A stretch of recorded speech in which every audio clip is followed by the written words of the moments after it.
Salut à tous, ici Jérémy de la Crypto Brève et on va aller voir le Bitcoin, quelques altcoins et quelques news qui se sont passés ce week-end. On commence tout de suite et c'est parti, c'est parti. Concernant le Bitcoin, on a vu la semaine dernière qu'on avait une figure qui est en train de se dessiner qui ressemblait à un running, d'accord, avec une perte de momentum et le Bitcoin qui fait des vagues de plus en plus hausses en réintégrant chacune de ces vagues. On a pété vers le haut, donc ça a pris la forme d'un running, on peut le confirmer. Et dans la soirée de vendredi jusqu'à dimanche, on est venu retester la borne supérieure de ce biseau, de ce running, de cette fameuse structure. Comme on l'avait vu la semaine dernière, le Bitcoin pouvait corriger parce qu'il avait fait une grosse montée et qu'on a ces petites zones stratégiques là qui permettraient de venir retravailler cette imbalance ici, tu vois, de cette grosse bougie là.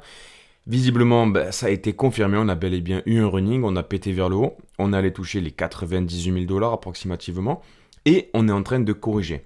Donc maintenant, la question à se poser, est-ce que la correction va être plus profonde ou alors est-ce qu'on va juste venir s'appuyer sur la borne supérieure, tu vois, de cette espèce de biseau là, pour ensuite repartir au nord? Dans tous les cas, si tu es investi, tu touches pas les manettes quoi. Pour l'instant, selon moi en tout cas, je considère que c'est pas un moment pour racheter, mais pour vendre, comme je te l'avais déjà partagé, je vais commencer à prendre des bénéfices lorsqu'on va rentrer, tu vois, dans cette zone-là, dans cette zone stratégique, au-dessus du coup des 98 500 dollars jusqu'aux 102 000 dollars, du moins sur les altcoins, parce que ça me permettra de racheter un peu plus bas si on a une correction, et si on n'en a pas, c'est pas grave. Je t'ai déjà dit mon plan. Je pense que le Bitcoin peut aller bien plus haut, d'accord? On peut aller toucher déjà l'ancienne ATH, mais aussi cette zone aux alentours des 125, 120 000 dollars, tu vois, je pense que c'est fort probable. Je te rappelle vite fait ce qu'on avait fait ensemble, on a fait plein de petites études, mais une étude qui était vraiment très intéressante selon moi, c'était les petites vagues haussières. Lorsque tu mets ton Bitcoin en mode inverse, donc finalement, lorsque le Bitcoin monte, sur cette charte, tu vas le voir descendre, hein, c'est l'inverse. Comme tu peux le constater, en fait, depuis 2022, à chaque fois qu'on a eu des runs sur le Bitcoin, c'était accompagné par la suite d'une vague haussière. Comme tu peux le constater, on a une structure sous la forme d'un canal haussier, là, tac, tu vois, qui semble avoir été brisée. Tac, tu vois, avec cette jambe-là. Et donc finalement, la jambe baissière qui t'a amené dans ce canal, boum, t'es censé la retrouver en sortie. Et donc ça te fait une prévision aux alentours à la louche, hein, tu vois, 124 000. Donc au-dessus de 120 000, c'est une zone qui est vraiment plausible. Donc maintenant que le Bitcoin en 3 semaines a gagné l'équivalent de 30%, voire même un petit peu plus, est-ce que ce serait pas le moment de corriger? Est-ce qu'il va partir en ligne droite? Dans tous les cas, on suivra ça ensemble, mais il faut garder à l'esprit que en daily, là, tu vois, on a un espèce de gros imbalance. Tu vois, cette zone-là du 22 avril, cette grosse chandelle, on est venu la travailler à hauteur de 20-25%. Donc le Bitcoin aurait le droit, tu vois, de revenir retravailler cette zone, tac, tac, pour repartir au nord. C'est pas impossible, il faut garder ça à l'esprit, c'est un scénario qui est envisageable. En revanche, ce que le Bitcoin n'a pas le droit de faire, c'est de revenir travailler cette imbalance et de venir s'installer en dessous. Parce que là, ça annoncerait qu'on pourrait aller encore bien plus bas. En plus de quoi, on serait plus arrêté par ce support, tu vois, aux alentours des 87 000 dollars. Et ça serait pas très bon signe pour le Bitcoin, du moins à court terme. Donc le mot d'ordre, ça va être de regarder le price action jour après jour et de faire attention de ne pas se manger une mauvaise annonce de la part de McDonald Trump. Concernant les annonces économiques, en ce lundi, on a le PMI qui tombe. Mercredi, on a surtout l'annonce des nouveaux taux d'intérêt avec un petit mot de la part de notre fameux Jérôme Powell qui va nous faire un petit concert. Il aurait intérêt à être plutôt rassurant parce que lui, ces derniers mois, à chaque fois qu'il prend la parole, c'est une catastrophe. Donc on espère que Donald Trump, il lui a un peu tiré les oreilles. Bon, au niveau du price action, on peut voir que sur le Bitcoin, là tu vois, aux alentours des 100 000 dollars, on a un mur. On a un mur en béton armé au-dessus de nous.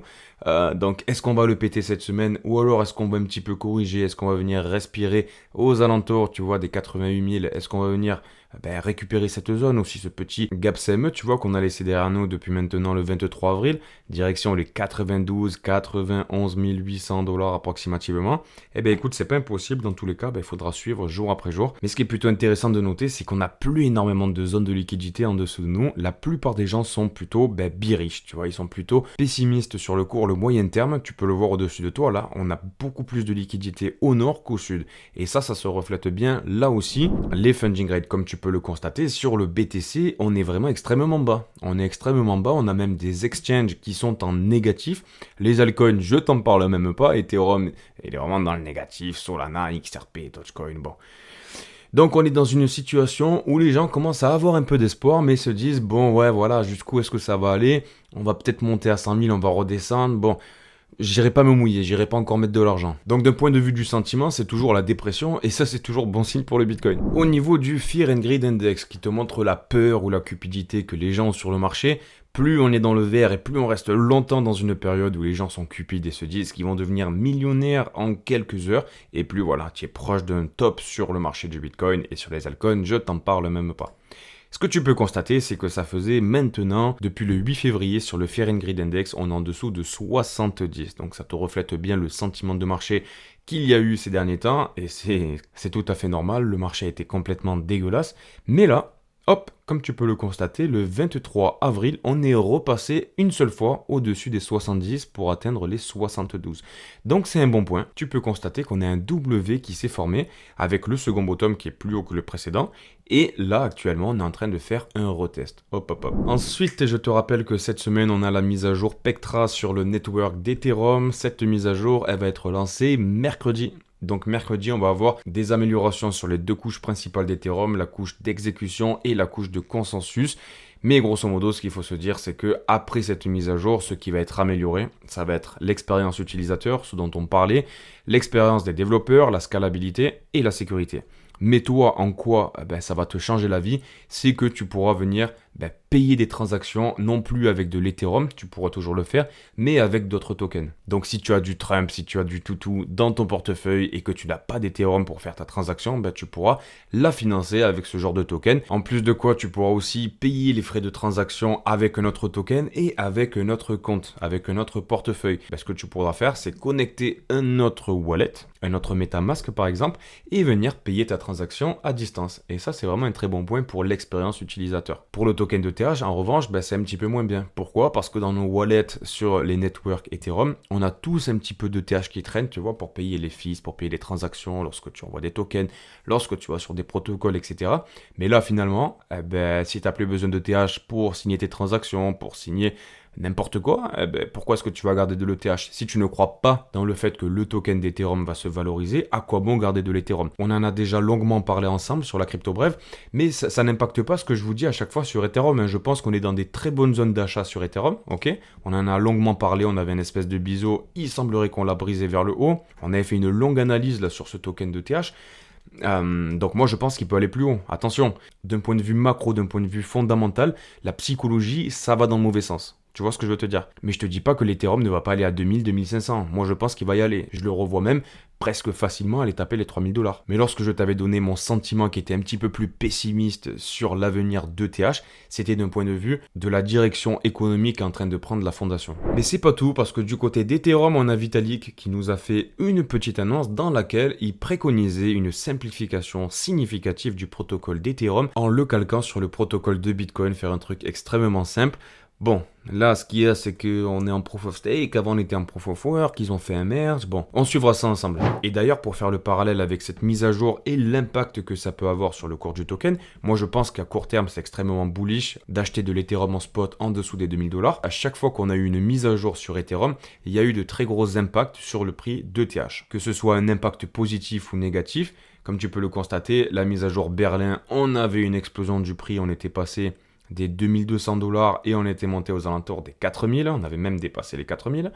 La mise à jour London, pareil, on était passé des 3002 et on a atteint notre ATH quelques semaines après aux alentours des 4800. Tandis que la mise à jour en plein bear market qu'on avait fait The Merge, où on était passé du Proof of Work au Proof of Stake, là ça avait fait une dégringolade sur le prix. Ensuite, Sharpella, ça avait été négatif, Dankun, pareil, et la Pectra, tu vois, ça arrive dans une période où on est au plus bas sur Ethereum.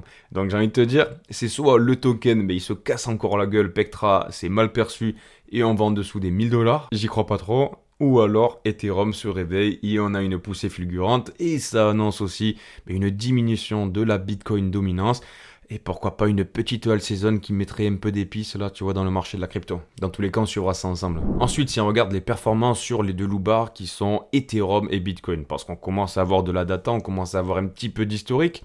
Le deuxième trimestre sur Bitcoin, en moyenne, on est à plus 26%. Historiquement, on a 8 chances contre 5 d'être dans le vert, donc ça c'est un bon point pour Bitcoin. Et pour Ethereum, là, Ethereum, c'est encore plus bullish parce que historiquement, on a une moyenne à 60%, une médiane à 12%. Pour le Bitcoin, je ne te l'ai pas dit, mais la médiane, c'était 7%. Et là, on a 3, 4, 5, 6, 7, 8. On est à 8 contre 2. Donc statistiquement, dans l'histoire d'Ethereum, le deuxième trimestre a été dans le vert à 80% du temps. Donc je pense pas que ce soit le meilleur moment pour jouer contre la machine pour le coup. Ensuite, une nouvelle qui me donne la gerbe, mais que je suis obligé de te partager, c'est une news qui est tombée du côté de l'Europe. Fini l'anonymat crypto en Europe dès 2027. Oh, pétard des dieux. L'Union européenne serre la vis sur l'anonymat dans le secteur de la crypto-monnaie. Dès 2027, les tokens confidentiels et les comptes anonymes seront interdits. Donc finalement, il faudra que tu déclares tes MetaMask, il faudra que tu donnes ton nom, ton prénom. Limite, il faudra que tu donnes ta phrase secrète. On est sur la tendance, tu vois, on est dans la direction. Comme je t'ai parlé d'Ethereum, tu vois, d'un point de vue économique, on va dans un sens. Là, il semblerait que l'Union européenne aille dans le sens de la censure et de la suppression de liberté. Et en parallèle de quoi, on a aussi toutes les transactions de crypto supérieures à 1000 euros qui devront faire l'objet d'une vérification d'identité.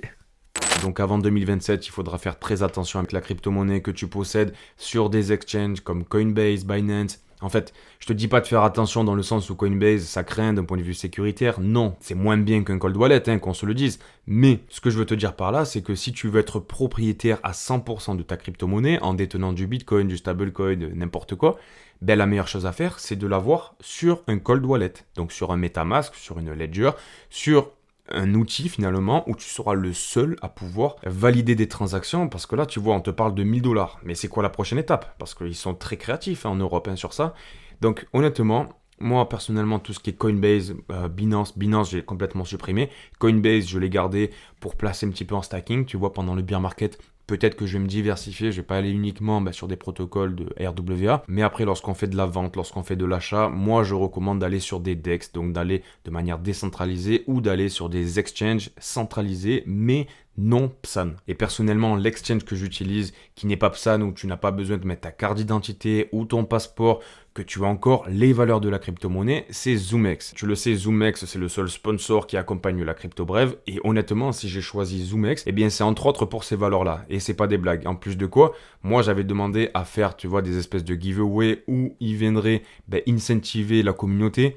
Et c'est pour ça que d'ailleurs ils font des tombolas. J'en ai réalisé une du coup vendredi dernier. On a fait un tirage au sort avec les personnes qui avaient créé un compte avec mon lien qui est en description de cette vidéo. J'ai donné 100 $. D'ailleurs j'ai pas eu de réponse les mecs. Si vous vous êtes inscrit sur ZoomX, que vous avez déposé de l'argent via mon lien, n'hésitez pas à aller sur Telegram et regarder l'UID qui a gagné 100 $ parce que j'ai pas encore reçu de message les amis. Enfin bref, la nouvelle tombola de 100 $ est en marche. Donc si tu veux participer, rien de plus simple, tu vas en description de cette vidéo, tu cliques sur le premier lien, hop. Et tu arrives juste ici, la page qui a été faite juste pour vous. Tu cliques sur ma tête de singe et tu vas voir que directement, tu arrives sur un programme qui a été mis en place pour vous, les abonnés de la Crypto Brève, qui vous permet de gagner des petites récompenses qui sont un petit peu moins chouettes que pendant la précédente campagne. On avait un Bitcoin, et là voilà, on a des 1000 Shiba Inu, on a quand même du Dogecoin et on a surtout des places pour le Grand Prix de Monaco. Donc là, tu vois, tu viens tourner tous les jours ta petite roue. Ça dure pendant 30 jours, donc c'est gratuit, n'hésitez pas à le faire. Et en plus de quoi, lorsque tu fais des dépôts de stablecoin, tu viens faire des petits trades, ça te donne encore plus de chances de tourner cette roue. Et en plus de quoi, après le premier dépôt de 100 $, ZoomX vous rembourse 50 $. Donc il y a trois choses. Il y a la roue de la fortune, il y a la tombola que moi j'organise pour les abonnés et on n'est pas beaucoup, donc tu as beaucoup de chances de gagner tes 100 $. Et en plus de quoi, quand tu déposes tes 100 $, tu récupères 50. Donc voilà, c'est en description que ça se passe les amis. Ensuite, une mauvaise nouvelle qui est tombée, on a la gouverneure de l'Arizona, Katie Hobbs, qui a opposé son veto pour créer une réserve stratégique de Bitcoin. On était à deux doigts, on était un poil de bip de créer cette fameuse réserve. On avait passé toutes les étapes et elle a posé son veto. Il a suffi d'une personne pour casser les rêves de tout le monde. C'est dommage, mais comme on dit, c'est reculer pour mieux sauter. Et ensuite, une super nouvelle, on a Michael Saylor qui a annoncé qu'il allait faire encore de nouveaux achats avec son entreprise MicroStrategy. Il a annoncé que boum, il y avait un nouveau point orange qui s'éclairait. Donc forcément, ça va être des achats encore d'une certaine quantité, tu le sais, c'est plutôt conséquent lorsqu'il fait des achats. En début de semaine, on devrait connaître le nombre de Bitcoin qu'il a acheté. Donc écoute, ça aussi c'est un bon signe parce que ça va ajouter encore plus de pression acheteuse. Et un petit point concernant un token qu'on affectionne tout particulièrement sur la crypto brève qui est Maple. Et maintenant c'est Siru parce qu'il y a un petit changement de token. Le projet en tant que tel qui est dans le RWA était vraiment sous-coté à de nombreuses reprises, on en avait parlé, mais là pour le coup ça commence vraiment à être un banger. Comme tu peux le constater, ils ont accumulé l'équivalent de 1,2 milliard de dollars de TVL, alors que c'est une crypto qui est capitalisée à 200 millions de dollars, voire même un petit peu moins en ce moment. En plus de quoi, ils développent des fonctionnalités autour de Bitcoin. Tu peux maintenant stacker ton Bitcoin et avoir un rendement en BTC, et ça court pas les rues. Et un rendement qui est aux alentours des 5,6%. Donc ils commencent à ouvrir une nouvelle porte sur l'écosystème de Bitcoin, ils engagent énormément de capitaux, donc ça commence à sentir bon pour Maple, là, on va en reparler. Et la dernière nouvelle, c'est un départ, c'est un pot de retraite. On a Warren Buffett qui quitte son poste de directeur général de Berkshire Hathaway à la fin de l'année. Ça y est. Le mec, il a 94 ans ou 95 ans, il va lâcher les rênes de son entreprise. Son portefeuille a toujours eu des performances incroyables, il a marqué le 20e siècle de par son empreinte, ses récits, il a inspiré énormément de personnes, donc écoute, bonne retraite papy, il était temps. On s'arrête là pour la vidéo d'aujourd'hui, on se retrouve demain à 5h du matin, n'hésite pas à mettre un petit like, un petit commentaire pour me soutenir, et puis surtout, le plus important, prends soin de toi, bisous, ciao ciao.